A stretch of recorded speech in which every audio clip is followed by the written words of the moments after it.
ശബരിമല സ്വർണ്ണക്കൊള്ള കേസിലെ മുഖ്യപ്രതിയായ ഉണ്ണികൃഷ്ണൻ പോറ്റിക്ക് എല്ലാ രാഷ്ട്രീയ പാർട്ടികളുമായും അടുത്ത ബന്ധമാണ് ഉണ്ടായിരുന്നതെന്ന് തെളിയുകയാണ്. ബി.ജെ.പിയുടെ കർണാടക മുൻ മുഖ്യമന്ത്രി സദാനന്ദ ഗൗഡയും ഉപമുഖ്യമന്ത്രിയായിരുന്ന അശ്വന്ത് നാരായണനും ഉണ്ണികൃഷ്ണൻ പോറ്റിക്കൊപ്പം പരിപാടിയിൽ പങ്കെടുത്തതിന്റെ ദൃശ്യങ്ങൾ ഇപ്പോൾ പുറത്തു വന്നിട്ടുണ്ട്. ബാംഗ്ലൂരു ജാലഹള്ളി അയ്യപ്പ ക്ഷേത്രത്തിലെ സ്വർണ്ണവാതിലുകളുടെ സമർപ്പണത്തിനാണ് ഇരു നേതാക്കളും എത്തിയത്. കേന്ദ്രമന്ത്രിയായിരുന്ന സമയത്താണ് സദാനന്ദ ഗൗഡ ഈ പരിപാടിക്കായി വരുന്നത്. 2020 ജനുവരി മാസമാണ് സ്വർണ്ണവാതിൽ സമർപ്പിച്ചത്. കർണാടകയുടെ മുൻ മുഖ്യമന്ത്രിയും ബി.ജെ.പി സംസ്ഥാന അധ്യക്ഷനുമായിരുന്ന സദാനന്ദ ഗൗഡ പോറ്റിക്കൊപ്പം ഈ പരിപാടിയിൽ പങ്കെടുക്കുമ്പോൾ കേന്ദ്രമന്ത്രി കൂടിയായിരുന്നു. ഉപമുഖ്യമന്ത്രി ആയിരിക്കുന്ന സമയത്താണ് അശ്വന്ത് നാരായൺ പോറ്റിക്കൊപ്പം പരിപാടിയിൽ പങ്കെടുത്തത്. കോൺഗ്രസ് നേതാവ് സോണിയാഗാന്ധി, യു.ഡി.എഫ് കൺവീനറും കോൺഗ്രസ് എം.പിയുമായ അടൂർ പ്രകാശ്, സി.പി.എം നേതാവും മുൻ മന്ത്രിയുമായ കടകംപള്ളി സുരേന്ദ്രൻ തുടങ്ങിയ നേതാക്കൾക്കൊപ്പമുള്ള ഉണ്ണികൃഷ്ണൻ പോറ്റിയുടെ ചിത്രങ്ങൾ നേരത്തെ തന്നെ പുറത്തു വന്നിരുന്നു. കടകംപള്ളി സുരേന്ദ്രൻ ഉണ്ണികൃഷ്ണൻ പോറ്റിയുടെ വീട്ടിൽ പല തവണ വന്നിരുന്നു എന്നതിനുള്ള തെളിവുകളും ഉണ്ടായിരുന്നു. ആദ്യ തവണ കടകംപള്ളി സുരേന്ദ്രൻ പോറ്റിയുടെ വീട്ടിൽ വന്നപ്പോൾ സി.പി.എം പത്തനംതിട്ട ജില്ലാ സെക്രട്ടറിയും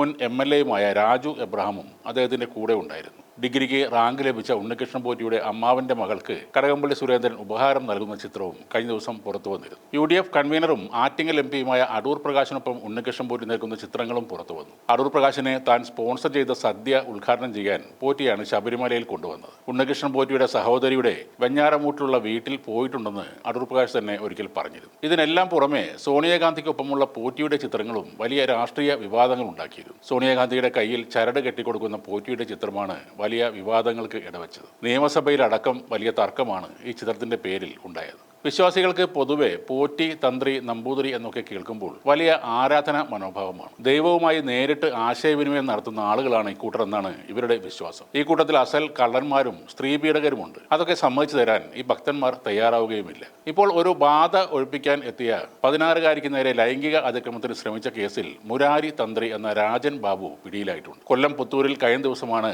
ബാധ ഒഴിപ്പിക്കാൻ അമ്മയ്ക്കൊപ്പം എത്തിയ കുട്ടിക്കെതിരെ പ്രതി ലൈംഗിക അതിക്രമത്തിന് ശ്രമിച്ചത്. അമ്മയെ പുറത്തിരുത്തി പെൺകുട്ടിയെ മുറിയിലേക്ക് കൂട്ടിക്കൊണ്ടുപോയി ഇയാൾ കടന്നു പിടിക്കുകയായിരുന്നു. ആ പെൺകുട്ടി നിലവിളിച്ചുകൊണ്ട് പുറത്തേക്ക് ഓടി. ബഹളം കേട്ട് നാട്ടുകാർ വന്നപ്പോഴേക്കും പുറകിലുള്ള വാതിലിലൂടെ ജോത്സ്യൻ രക്ഷപ്പെട്ടു കളഞ്ഞു. പിന്നീട് ഭരണിക്കാവിലെ ഉദയ റോയൽ ടവർ ഹോട്ടലിൽ നിന്നാണ് ഇയാളെ ശാസ്താംകോട്ട പുത്തൂർ പോലീസ് സംഘങ്ങൾ ചേർന്ന് പിടികൂടിയത്. ഫേസ്ബുക്ക്, ഇൻസ്റ്റാഗ്രാം തുടങ്ങിയ സമൂഹ മാധ്യമങ്ങളിൽ നിരവധി വീഡിയോകൾ പങ്കുവെക്കുന്ന ആൾ കൂടിയാണ് മുരാരി തന്ത്രി എന്ന രാജൻ ബാബു. പൂജാകർമ്മങ്ങൾ, പരീക്ഷകളിലെ വിജയം, കുടുംബജീവിതം, കൂടോത്രം, ബാധമാറ്റൽ തുടങ്ങിയ വിഷയങ്ങളിൽ ഇയാൾ നിരന്തരം വീഡിയോകൾ ഇടാറുണ്ട്. എത്ര പോറ്റിമാരുടെയും തന്ത്രിമാരുടെയും കള്ളത്തരങ്ങൾ പുറത്തു വന്നാലും ഇവരുടെ ആരാധകരുടെ എണ്ണം കുറയുന്നില്ല. ഭക്തർക്കിടയിൽ കാലങ്ങളായി വേരുറച്ചു പോയൊരു വിശ്വാസമാണത്. പൂണൂലിട്ട ബ്രാഹ്മണൻ ആദരിക്കപ്പെടേണ്ട ആളാണെന്ന തെറ്റായ ധാരണയാണത്. ഈ ഇന്റർനെറ്റ് യുഗത്തിലും ഇപ്പോഴത്തെ ആർട്ടിഫിഷ്യൽ ഇന്റലിജൻസിന്റെ കാലഘട്ടത്തിലും മന്ത്രവാദവും കൂടോത്രവും നടത്താനായി ഇതുപോലുള്ള തന്ത്രിമാരെ വിളിക്കുന്നവർക്ക് ബോധം വെച്ചിട്ടില്ല. നിയമം മൂലം നിരോധിക്കേണ്ടതാണ് ഇത്തരം ആചാരങ്ങൾ.